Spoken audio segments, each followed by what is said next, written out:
Next on ABC7's Good Morning El Paso Weekend, new details this morning from the terror attack in Nice. The terror group now claiming responsibility. And the fallout continues following a coup attempt in Turkey. The latest on the death toll and those arrested this morning. And the fire in Tiburon continues to burn out of control. The latest declarations and status of the blaze this morning. On Storm Track Weather, Stephen. First alert is in effect for some more hot weather in store for us. Also, rain chances returning to the forecast. I'll have those details. This is all the news you need to start your Saturday, July 16th. ABC7's Good Morning El Paso Weekend starts right now. Live, where news comes first. From the Mesilla Valley and Las Cruces to El Paso and the borderland. This is ABC7's Good Morning El Paso Weekend. Well, good morning, El Paso, and thank you for joining us. I'm Andrew J. Polk.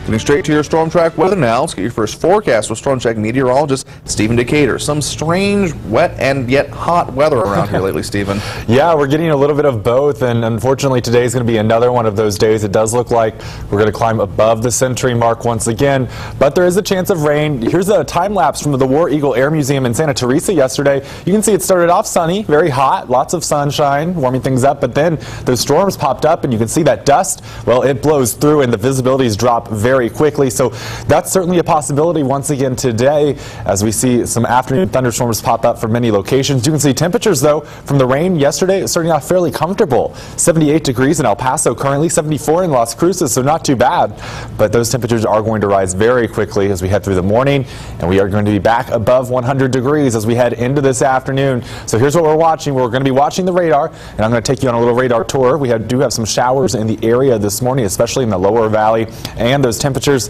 they're going to be climbing, and we're going to be adding to those triple-digit days. I'll talk about that coming up. All right, thanks, Stephen. Check back in just a bit. After hours of chaos, the Turkish government claims it is now back in full control. Over 2,800 plotters have been arrested in yesterday's attempted military coup. ABC's Alex Marquardt has more. It was chaos overnight across Turkey as part of the country's military attempted to seize power in a coup, which this morning appears to have ended in failure. More than 100 who helped stage the insurrection were killed, as well as more than 160 others. Turkish President Recep Tayyip Erdogan, who was on vacation, quickly flew to Istanbul and dramatically vowed to crush the uprising. He blamed it on the followers of an exiled Turkish cleric living in Pennsylvania and called on his supporters to take to the streets. This crowd answering the call, confronting the soldiers and climbing on their tanks.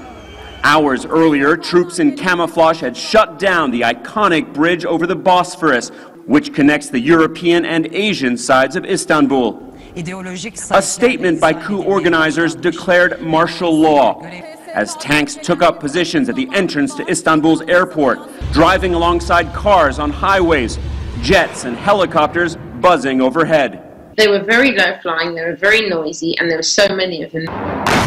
Explosions were heard in the two biggest cities, Istanbul and the capital Ankara, where there was a blast at the Turkish parliament. Shattered glass and doors ripped off their hinges.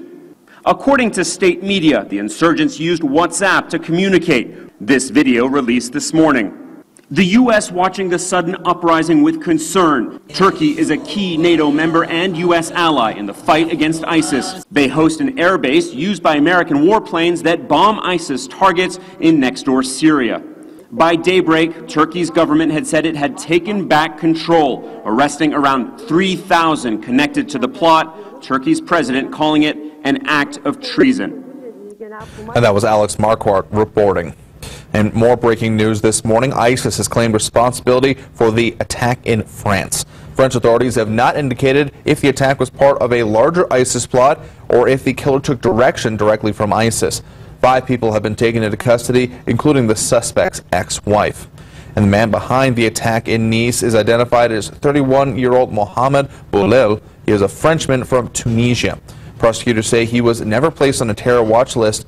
He was convicted back in March and handed a 6-month suspended sentence for violence with a weapon committed in January. The truck he was driving barreled through a crowd for more than a mile, leaving behind bodies strewn across the road and people fleeing in terror before police shot Boulel. 84 people were killed, 10 of them children. A father and an 11-year-old son from Texas visiting Nice as tourists are among those dead. Their family, like so many others, are devastated.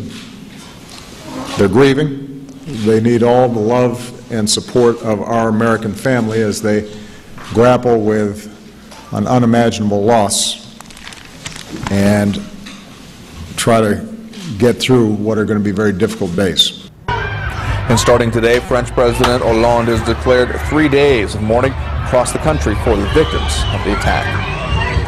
But back around the United States, Donald Trump is set to formally introduce his vice presidential pick, Indiana Governor Mike Pence, at a news conference today. The announcement was delayed in response to the attack in Nice, but Trump did informally announce his pick on Twitter. Meanwhile, Democrats are slamming the decision just days before the Republican National Convention in Cleveland. ABC's Stephanie Ramos is there with the latest.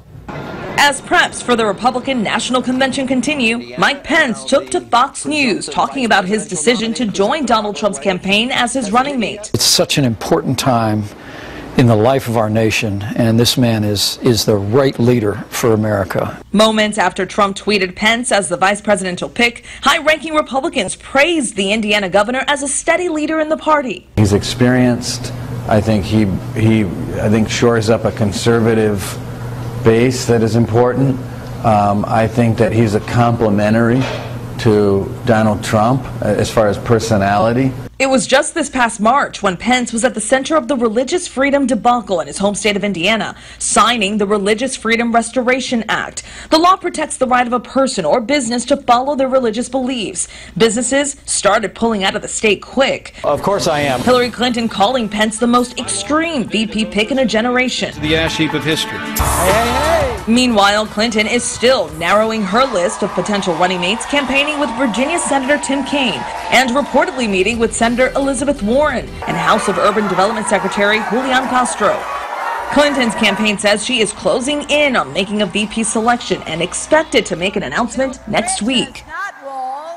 In just a few days, Pence and Trump will take the stage here at the Republican National Convention, and the security here in Cleveland is tighter than ever before. In Cleveland, Ohio, Stephanie Ramos, ABC News. And back around our region, New Mexico Governor Susana Martinez has declared a state of emergency in response to the wildfire in Tiburon, New Mexico. The cause of that fire is still under investigation as well. Our New Mexico Mobile Newsroom was there this past week.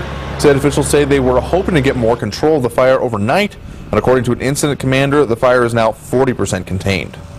I've been here since 1980, and whenever we've had disasters like this, I've always been on the fighting line. I've never evacuated at all. This is the very first time I had to spend time off the mountain as an evacuee. Tiburon is located southeast of Alamogordo and 40 minutes away from Cloudcroft. So far, the fire has burned 290 acres of land and destroyed or damaged almost 70 homes. We know for sure that at least 31 are gone. Also from our New Mexico Mobile Newsroom, we've learned the former fire chief in Tiburon lost his home in the fire. Richard Dysart, who's now a volunteer firefighter, said he was actually one of the first to call in the fire Wednesday. We'll go off at home or somewhere to cry. But all we've lost is stuff. We haven't lost each other.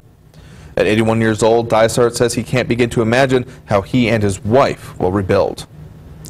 And investigators say no injuries were reported in a pallet fire on El Paso's far east side. The fire could be seen just after 6 o'clock yesterday evening at a business on the 14,000 block of Montana. When firefighters arrived, they say a stack of pallets and 2 box trailers were engulfed in flames. Investigators say the fire was started by discarded embers. And an intersection on El Paso's west side is finally back open this morning. Last night, traffic headed west on Mesa was diverted onto Belvedere. We spoke to a couple who came from the area and say that they saw something fall from the power lines. Police asked them to stay away because of the possible threat of electrocution. The intersection was closed for a couple hours last night, but again, according to police dispatch, the intersection is back open this morning. And power is back on this morning for East El Paso residents. It's knocked out for several hours because of all the wind yesterday evening. An El Paso Electric spokesman posted this on Facebook. Quote, due to high winds in our service area, we are seeing outages. Our line crews continue to work on restoring power as safely and as quickly as possible. The electric company says up to 5,000 customers were without power in that area you just saw there near Yarrow and Springwood. ABC7 viewer Armando Juante sent us this cell phone video showing the power lines that are down because the poles holding them up were knocked down. Armando then called our newsroom to let us know what was going on. Other parts are affected, like west and central El Paso, but according to a Paso Electric website, there are no outages as of this morning.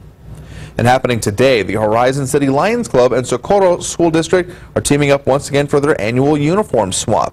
Parents can save money from the start of the school year by exchanging used uniforms or backpacks for a voucher for new uniforms. You can also take other school supplies like notebooks, pencils, crayons, and other items. You can only get a voucher for uniforms and backpacks. It's happening at East Lake High School from 8 this morning until noon. Also happening today is the Glow Run at Escalante Park. There will be both a timed 5K for the runners and a 1-mile fun walk.